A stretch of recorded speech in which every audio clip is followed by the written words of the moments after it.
Hey everybody, welcome back to Everything MTG. My name is Justin. We're glad to have you here. So we're going to be finally going over some more Ravnica Allegiance spoilers. There's been like 2 or 3 spoilers sprinkled out there in the last week or two, over the Christmas season. So I didn't bother to cover them. They're in a different language. They're still in a different language. So I'm going to cover them today. They actually dropped a ton of spoilers between today and yesterday. Super duper exciting. So we're going to go ahead and jump right into it. There is a lot to go over, so we'll go over them. Attempt to go over them kind of quickly. So we have Gruul Spellbreaker, which is a red and a green for a 3/3 Ogre Warrior with Riot. If you don't know what Riot is, it's the Gruul mechanic for this set. The creature can either enter the battlefield with your choice of a 1/1 counter or haste. It has trample, and as long as it's your turn, you and Gruul Spellbreaker have hexproof. So this seems like a really good card. The fact that he also has hexproof on top of you having hexproof's gonna make it really hard for your opponents to respond on your turn when you're swinging combat tricks, trying to make you sacrifice creatures by targeting you and things like that. So I think this card's pretty great. Our next card is Frenzied Airynx, 2, a red and a green for a 3/3 Cat Beast, also with Riot. It has Trample, and you can pay 4, 1 green, 1 red to give it +3/+0 until end of turn. Decent card. 3/3 for 4 seems okay. It does have the trample and it has the pump, but you can make it a 4/4 for 4 or a 3/3 with haste for 4. So yeah, and it's a cat beast. Come on. Pretty modular. I like this card as well. Sphinx's Insight is 2, a blue, and a white. For an instant, you can draw 2 cards, and it has Addendum. If you're not aware of what Addendum is, it's the Azorius mechanic. In this case, if you cast this spell during your main phase, you gain 2 life. So Addendum always triggers on if you cast it on your main phase. As far as I understand, it's always going to be on instants, so you'll always have the modularity to cast it on their turn if you need to, but if you want the extra benefit, such as gaining the 2 life, and there's some more later on that have decent effects, you can cast it on your own main phase. So it's really great. Addendum, it's such an Azorius mechanic. I'm really happy about how they've done these mechanics in this set.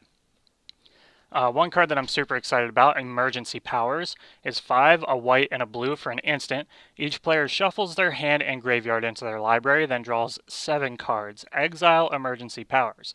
It has Addendum. If you cast a spell during your main phase, you may put a permanent card with CMC 7 or less from your hand onto the battlefield. So you have that modularity of hitting it on your opponent's end step and getting a fresh 7-card hand for your new turn, or you can cast it on your own turn, pretty much using up your entire turn, but with a fresh hand of 7 cards, the chance that you'll have something for 7 CMC or less, permanent-wise, not instant sorcery, is really good. So you could drop something really dumb off this card. I love the effect of it. It's pretty cool art, too. I believe that's Dovin Bond. Looks like it anyways. We have Incubation and Incongruity. This is a split card. Incubation is a green or blue hybrid, 1, sorcery. Look at the top 5 cards of your library. You may reveal a creature card from among them and put it into your hand. Put the rest on the bottom of your library in a random order. And Incongruity is 1, a green and a blue for an instant. Exile target creature. That creature's controller creates a 3/3 green frog lizard creature token. As a split spell, I think this is amazing. The being able to pay 1 green or blue hybrid to basically search for a creature off the top 5 of your library is amazing. And then it's always a good effect in green and blue to have some permanent exile removal. It doesn't exist very frequently. There's that one that turns it into a bird, but that's a counterspell. And then there's the one that manifests it. It makes them like manifest a card off the top of their library. So this is a nice addition to that. So we have our first Planeswalker deck card. The 2 Planeswalkers on the Planeswalker deck is going to be Dovin and Domri. They're actually in a different language, so I'm just going to read what they have here on MagicSpoiler.com that somebody translated. I don't know the actual name of the Planeswalker. It just says Domri here. That is who it is, though. So he comes in with 4 loyalty. Or let me cover this first. He's 4, a green, and a red. Your typical 6-drop Planeswalker deck Planeswalker. Comes in with 4 loyalty. +2, creatures you control get +1/+1 in haste. -3, he deals 3 damage to any target. And -8, put 3 1/1 counters on each creature you control. They get trample until end of turn. As a Planeswalker deck card, he is actually surprisingly good. I could see this maybe getting played in Commander or something like that. Giving a creature haste and +1/+1, fairly good. Bolting something, including your opponent's face, also fairly good. And that ultimate is a game ender in something like Commander. So I think they did a really good job on that one.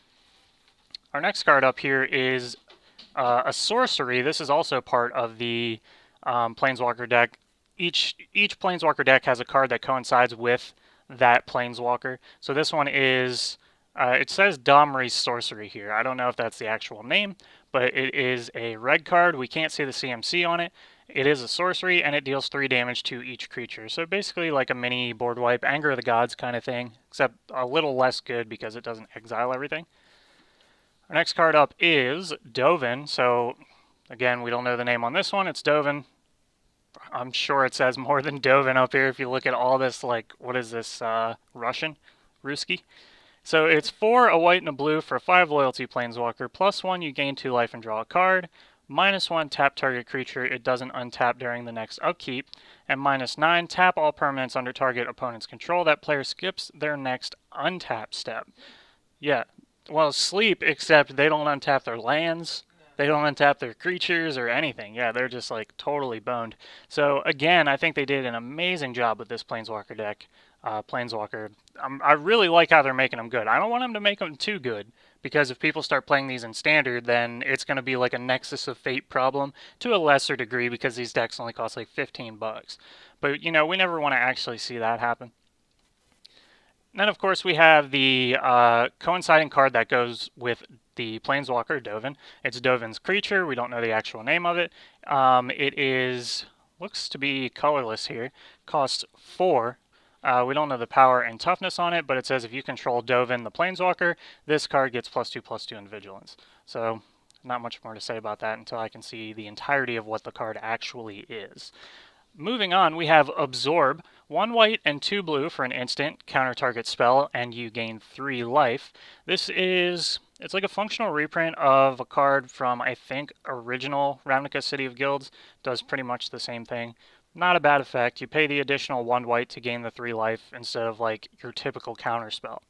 I mean, even cancel nowadays costs 3, so this is technically better, I guess. A little harder to cast given the white, but if you're in Azorius, shouldn't be that big of a deal. We have Gruul Guildgate, Simic Guildgate, Azorius Guildgate. What else do we have here? More Guildgates. Rakdos Guildgate, Orzhov Guildgate. Yeah. And there's 2 of each of those, so they have differing arts, I guess, for those of you out there that like to collect different arts or keep it on theme in your decks or whatever. They do look very, very good, especially the Simic Guildgates look amazing. Rakdos looks really, really cool. I'm pretty blown away by it. It's actually really neat. And then, of course, we have the set of lockets. If you guys aren't familiar with the lockets, they cost 3 colorless. They have one for Rakdos, Gruul, Orzhov, Simic, and Azorius. When they come in, you can tap them to add one of the 2 colors of that guild, and then you can pay 4 of hybrid mana of that guild. So if it's Rakdos, it's red-black times 4, or Gruul, it's red-green times 4, and sacrifice the locket to draw 2 cards. It's basically like your new Keyrune, or what's that other one? Cluestone. It's basically like your new Cluestone. They're really cool. I haven't really played with them yet. I could see their excuse me. I can see their efficacy in Commander, but I haven't tried them out yet. And then, of course, we're seeing our reprint of these 5 guilds' shocklands. We have Godless Shrine, which is a plain swamp. When it enters the battlefield, you pay 2 life. If you don't, it enters tapped. It taps for white-black, and then you have Breeding Pool, which does the same thing. It's a forest island, taps for green-blue. Blood Crypt is a swamp mountain, taps for black-red. Hollowed Fountain is a plains island, taps for blue-white. And Stomping Ground is a mountain forest, taps for red-green. These are all very good. It's great to see all these getting reprinted here. I'm looking forward to buying a box of this and actually pulling these. I need some of these for my 5-color sliver deck, so it's nice to see these, and the art on these is also really great. And you know, they're not like super expensive, but you know, it's always a feel-good moment when you pull one of these out of a pack, even if you don't need it. We have Hydroid Krasis, which is X, a green and 1 blue for a 0/0 Jellyfish Hydra Beast. When you cast this spell, you gain half X life and draw half X cards. You round down each time. This card has Flying and Trample, and it enters the battlefield with X 1/1 counters on it. Really interesting card, especially since you can basically pay however much you want to draw or gain life off of, at least half of anyways, and the fact that it's a Flying Trampler is really, really good. So you can technically cast this for 4, draw a card, gain a life, and you've got a 1/1 Flying Trampler. I mean, well, actually it would be a 2/2 Flying Trampler. So that's really not bad at all. That's pretty darn good. We have Deputy of Detention, 1 colorless, 1 white, 1 blue for a 1/3 Vidalcan wizard. When he enters the battlefield, exile target non-land permanent an opponent controls, and all other non-land permanents that player controls with the same name as that permanent until Deputy of Detention leaves the battlefield. It's basically Detention Sphere on a creature. Biomancer's Familiar is 1 green, 1 blue for a 2/2 mutant. Activated abilities of creatures you control cost 2 colorless less to activate. This effect can't reduce the amount of mana and ability cost to activate to less than 1. Tap the next time target creature adapts this turn. It adapts as though it had no 1/1 counters on it. So adapt, if I haven't covered it, is the Simic mechanic. Basically, it's adapt X, and you pay a certain amount of mana. Sometimes, and it'll put that many 1/1 counters on it if it doesn't already have 1/1 counters on it. So if you had like adapt 2, you would put 2 1/1 counters on it, unless of course it already had 1/1 counters on it. So you can't get like completely stupid with it, although there is a card in here that changes that a little bit. It adapts as, yeah, it actually is this one. Yeah, it adapts as though it had no 1/1 counters on it. So that's going to be pretty synergistic with the adapt mechanic going on, and that fuels Atraxa decks so well. We have pretty interesting, I guess, draft card, limited card, and just in general card. Sphinx of Foresight, 2 and double blue for a 4/4 Sphinx. You may reveal this card from your opening hand. If you do, scry 3 at the beginning of your first upkeep. Flying, at the beginning of your upkeep, scry 1. So I know, was it in Conspiracy and Conspiracy 2 where you would draft cards and you would do special effects like that? This isn't exactly like that, but it is similar to like a Leyline, where you can play them out of your opening hand if you have them. So that's really neat. So we have our actual Planeswalkers that are not part of Planeswalker decks. We're starting with Dovin, Grand Arbiter, 1 blue, 1 white, and 1. 3 loyalty Planeswalker. +1 is until end of turn, whenever a creature you control deals combat damage to a player, put a loyalty counter on Dovin. -1 is create a 1/1 colorless Thopter artifact creature token with flying. You gain 1 life. And -7, look at the top 10 cards of your library, put 3 of them into your hand, and the rest on the bottom of your library in a random order. That is that Dig Through Time or is that Treasure Cruise? That's Dig, right? Dig Through Time and Treasure Cruise, kind of. It's almost kind of both of them together. So he's really not bad. For 3, he comes in with 3. The first thing you can do until end of turn, whenever a creature you control deals combat damage to a player, you put a loyalty counter on him. You can pretty quickly get him up to that -7, and that -7 is really stupid. His -1 does a great job at protecting him, but it does knock down his loyalty, so I'm not too thrilled about that, but overall I think he's very good. Our next Planeswalker is Kaya, Orzhov Usurper, from Conspiracy 2, I think. I don't think she was in original Conspiracy. Maybe in the story. She's 1 white, and 1 black for a 3 loyalty Planeswalker. +1, exile up to 2 target cards from a single graveyard. You gain 2 life if at least 1 creature card was exiled this way. -1, exile target non-land permanent with converted mana cost 1 or less. And -5, Kaya, Orzhov Usurper, deals damage to target player equal to the number of cards that player owns in exile, and you gain that much life. So when I originally read this card, I wasn't too sure about it. I'm still not too sure about it, but every time I read it, I like think of something else that I hadn't thought about why this would be good. Because you're like, okay, she's graveyard hate. Why does that really matter? Well, you got your Rekindling Phoenixes, your Arclight Phoenixes, your Jumpstart cards. Things that, like Ral, that trigger off cards being in exile and whatever. So it'll still trigger for things like Ral. And then you have the exile target non-land permanent with converted mana cost 1 or less. I'm still not sure how that's going to affect Standard. In Commander, that would be great for taking care of like Mana Rocks, Mana Crypts, Mana Vault, Soul Ring, what have you. But I don't really know what that would hit in Standard. I guess like Adanto, or not Adanto, Legion's Landing. I suppose it could hit tokens. Yeah, so I suppose it could handle Phoenix, not Arclight, what's the other one? Rekindling Phoenix. And then the -5, she deals damage to target player equal to the number of cards that player owns in exile, and you gain that much life. So I guess you're kind of playing off the fact that your opponent's like, is it Drake's? And they're exiling a ton of stuff because they're jump-starting Chemistry's Insight, and they're jump-starting Radical Idea. So they're going to have a ton of junk in exile. Yeah, yeah, in Commander, she definitely has applications. I'm just not sure how she's going to run in Standard. She is a little better than I at first thought, but let me know what you guys think about her in the comments down below. We have Judith the Scourge Diva, 1 red, and 1 colorless, 1 red, and 1 black for a 2/2 legendary human shaman. Other creatures you control get +1/+0. Whenever a non-token creature you control dies, Judith the Scourge Diva deals 1 damage to any target. Interesting card. The fact that it plays off non-token creatures dying makes it a little more difficult. You know, you have a finite number of creatures that you can do something like this with, but it's such a very Rakdos effect. Our next card is Mass Manipulation, 4 blue, XX for a sorcery. Gain control of X target creatures and or planeswalkers. This is easily a commander-only card, in my personal opinion. The Mass Manipulation, I don't think you could possibly play this in Standard, or Modern, or anything of that ilk. Even in Commander, this would be hard to play, but if you did manage to get it off, it's a pretty big blowout, taking that stuff away from your opponents. So, interesting card. Amplifier is 2 red and 2 for a 1/1 elemental. At the beginning of your upkeep, reveal cards from the top of your library until you reveal a creature card. Until your next turn, Amplifier's base power becomes twice that card's power, and its base toughness becomes twice that card's toughness. Put the revealed cards on the bottom of your library in a random order. You can definitely play around this card, and it can definitely get really stupid. The problem is it has double the base power and toughness, but it doesn't affect the abilities, like it wouldn't give it Menace or Trample or Haste or whatever. A lot of people are saying that this card has the ability to be very good, and I do agree. But I guess we'll have to see when that actually happens. Moving on. We have Seraph of the Scales. This is going to be a limited and draft blowout card, in my opinion. It's 2 colorless, 1 black, 1 white for a 4/3 angel with flying.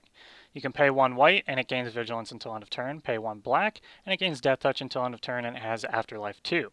When this creature dies, create 2 1/1 white and black spirit creature tokens with flying.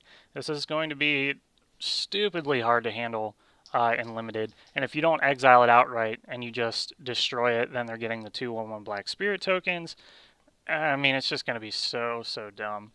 Next up, we have Ravager Worm, which is 3, 1 red, and 2 green for a 4/5 worm with Riot. When it enters the battlefield, choose up to one of these modes. It fights target creature you don't control, or destroy target land with an activated ability that isn't a mana ability. That's basically like, hey, what is it? That stupid blue land that everybody plays, you turn to that thing and you flip it after you get 7 cards in your Search for Escanta. It's basically just like a, hey, screw your Search for Escanta card. But by the time you drop this for 6, like, they probably flipped it already, so I don't know how that's going to go. We'll see. Spawn of Mayhem is 2 black and 2 for a 4/4 demon with Spectacle, 1 and double black. Spectacle, you may cast a spell for its Spectacle cost rather than its original mana cost if an opponent lost life this turn. Has flying and trample, as most demons do. At the beginning of your upkeep, Spawn of Mayhem deals 1 damage to each player, including yourself. Then if you have 10 or less life, put a +1/+1 counter on Spawn of Mayhem. Could be a very good card, especially if you're playing around with that I'm a low life total kind of thing. I know there's commander decks and stuff out there that play around with that. And this guy is so cheap. I mean, you could, for 3, a 4/4 with flying and trample for 3. I mean, that's so dang good. Yeah, nice card. Precognitive Perception is 2 blue and 3 for an instant. Draw 3 cards. It also has Addendum. If you cast this spell during your main phase instead, scry 3, then draw 3 cards. Really amazing. I mean, there's not much to say about this. But you would pretty much have to Addendum this. Doing it on your opponent's end step, drawing 3 for 5 is kind of like, I guess it's okay. But that Addendum really just puts this card over the top. Teysa Karlov is 2, 1 white, 1 black for a 2/4 legendary human advisor. If a creature dying causes a triggered ability of a permanent you control to trigger, that ability triggers an additional time. Creature tokens you control have vigilance and lifelink. It's so ridiculous. I mean, this is going to be a crazy card in Commander. Even in Standard, I think it can be absolutely crazy. Giving all your creature tokens Vigilance and Lifelink, I mean, she's such a good go wide enabler. And then if you have a lot of things that trigger on death, you're going to go freaking crazy with Teysa. So great print right there. Scargon? Hellkite. 3 and double red for a 4/4 dragon with Riot. Oh, that's interesting. Flying. 3 and 1 red. It deals 2 damage divided as you choose among 1 or 2 targets. Activate this ability only if it has a 1/1 counter on it. So you get a little bit of bonus if you decide to riot the 1/1 counter on it. But a 4/4 with haste is pretty darn good. Haste and flying. But being able to activate that additional ability is so dang good. I like the modularity of this card a lot.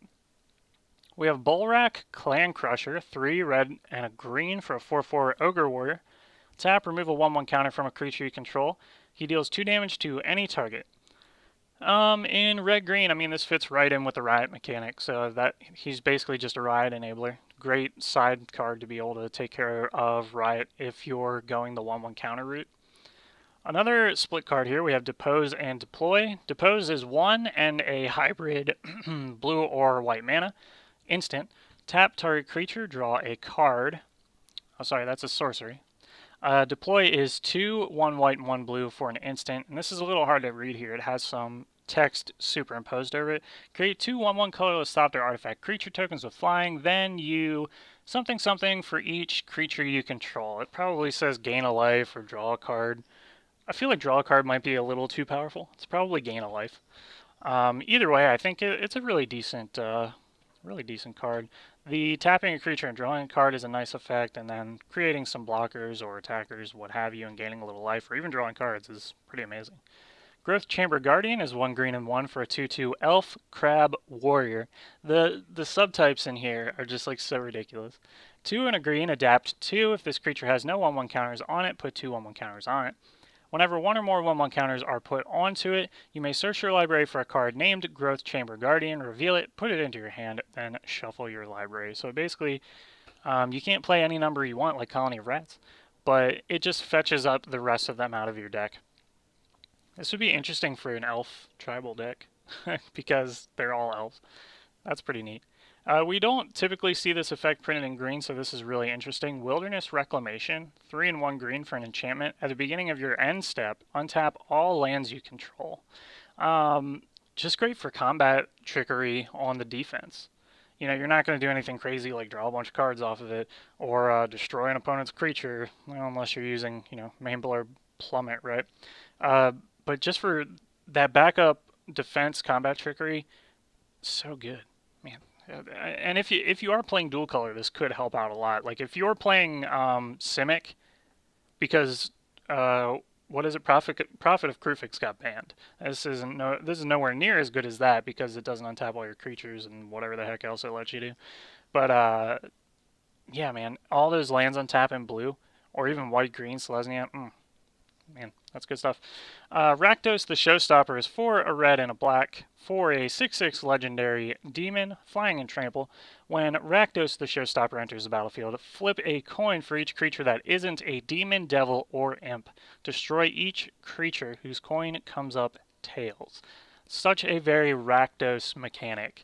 Amanda and I personally hate relying on such random effects. But I know people like to play around stuff like this. It would almost fit in like a bit of a chaos deck, maybe.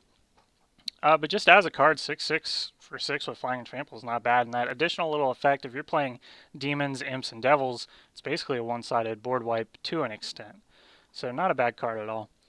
We have Pestilent Spirit, which is 2 and a black for a 3/2 spirit with menace and death touch. That is amazing right there. 3/2 for 3 with menace and death touch.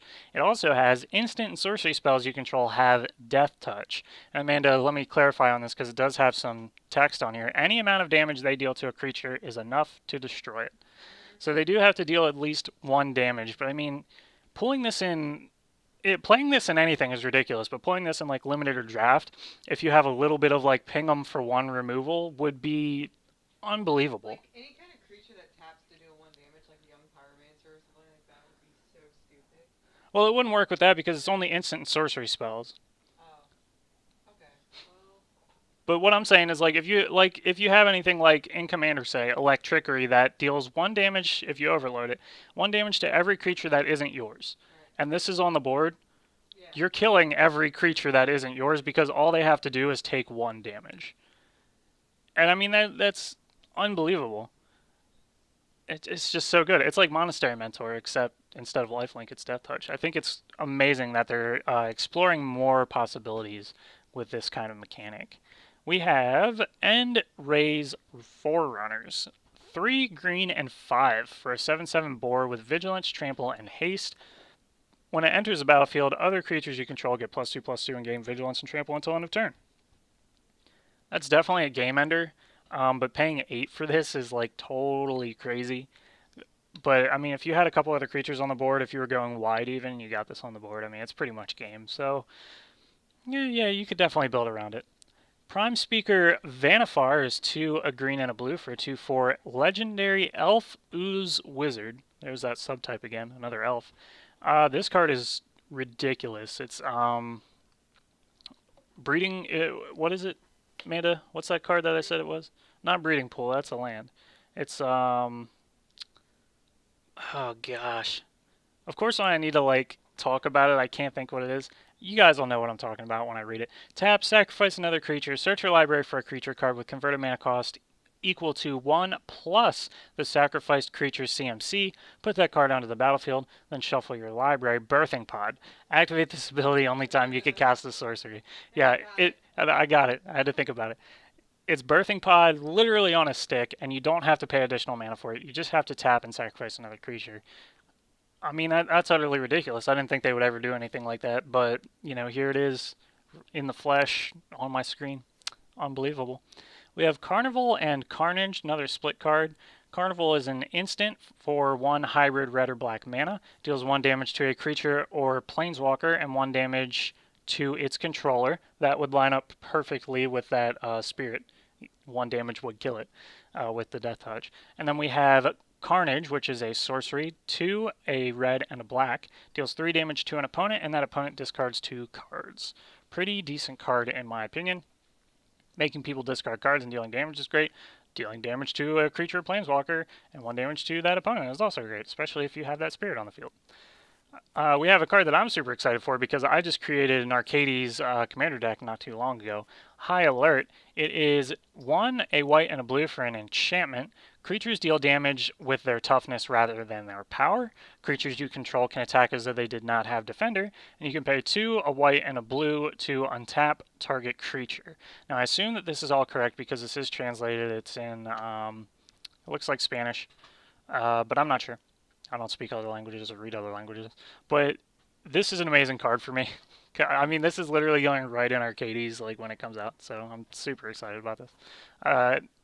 For other people, this probably isn't good at all. Like, I can't imagine what effect this would have in Standard. Probably nothing. Like, how many defenders do we have in Standard right now? I mean, this was printed legitimately for Arcades. Like, let's be honest. We have, let's see, a white, black. Yeah, they're both white, black. It's probably not. It's probably not translated correctly, but I'll just read it as they have it here. Canonizer and Carcomer. Probably butchering that in whatever language this is. Spanish, I think it is. So the first one is a instant. It's 1 and 1 black or white hybrid. You exile target card in a graveyard and you draw a card. Not a bad effect, especially with things like Phoenixes running around. And the other one is 2, a white and a black for a sorcery. Target player sacrifices a creature with the greatest power among creatures they control. You gain life equal to that creature's power. Pretty good against something dumb like Carnage Tyrant. So, not bad. I mean, it's a great split card. Next card up is also in what appears to be Spanish. I don't know the name of this card, so I'm going to butcher it for you guys. Bramido del Carnarium. Yeah, I'm sure I got that just right. Let me know.